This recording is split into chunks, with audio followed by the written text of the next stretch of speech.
చర్యకు ప్రతిచర్యను చేసే వంటి తీరిని పరిశుద్ధాత్ముడు మానవ జీవితంలో నుండి వెడలి పోయినట్టుగా చేసి మానవ జీవితాన్ని ఎందుకు పనికి రాని పాత్రగా ఉన్న మానవ జీవితాన్ని ఒక పనికొచ్చే పాత్రగా చేసే ఒక పరికరములా మార్చడానికి ఆయన ఒక పనిముట్టుగా ఉన్నాడు. హల్లెలూయా. కాబట్టి ఆ వాక్య ఆలోచనలను బట్టి చాలా ప్రసంగాలు వింటున్నా, చాలా ఉపదేశాలు వింటున్నా. మనము ఒక అనేకుల కొరకు తెలిసే వంటి వారుగా ఈ అంచె దినాలలో కుటుంబాల కొరకు, దేశాల కొరకు, ప్రాంతాల కొరకు, పట్టణాల కొరకు, సంఘాల కొరకు, గ్రామ స్థాయిలో, పట్టణ స్థాయిలో, దేశ స్థాయిలో దేవుడు మనకేమైనను బయలుపరిచినట్టుగా ప్రార్థనలో ఎదగాలి. చల్లారిపోయి ఏ కాడికే అలాగనే కృషించుకుపోయి కృంగిపోయే వంటి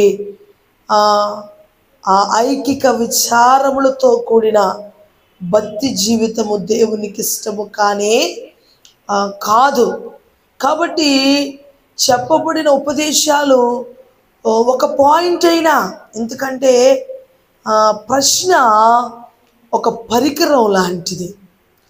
అది ఏదో దానిని బాగు చేయడానికి ఉపయోగపడుతున్నట్టుగా ఆత్మదేవుడు విత్తిన ఉపదేశం కూడా మన జీవితంలో ఏదో ఒక విభాగములోనికి వెళ్ళి ఆ విభాగాన్ని బాగు చేస్తూ ఉంటుంది. ఆ బాగు చేసే విభాగాన్ని మనం సరిచేసుకుంటూ ఆ విభాగానికి మనం పూర్తి స్థాయిలో అప్పగించుకుంటే ఆత్మదేవుడు మన పక్షంగా ఆయన స్వాధీనములో ఉంచుకుని అనేకమైన అద్భుత కార్యాలు సమర్పణలోనికి వస్తే సరిపోదు, సమర్పణకు తగిన జీవితాన్ని జీవించాలి. ఆలోచనలు మారాలి, పద్ధతులు మారాలి, నడవడికి మారాలి.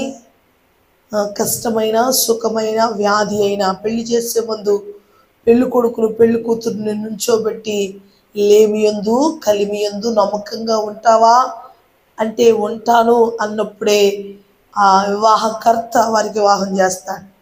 మరి ఈరోజు కూడా ఆయన ప్రత్యక్షతలో ఉన్నామంటే ఉపదేశంలో చెప్పబడినట్టుగా మనము కుటుంబాలకు, బంధువులకు, స్నేహితులకు, రక్త సంబంధికులకు మనం ఒక సాక్షులమై ఉండాలి. ఆమేన్.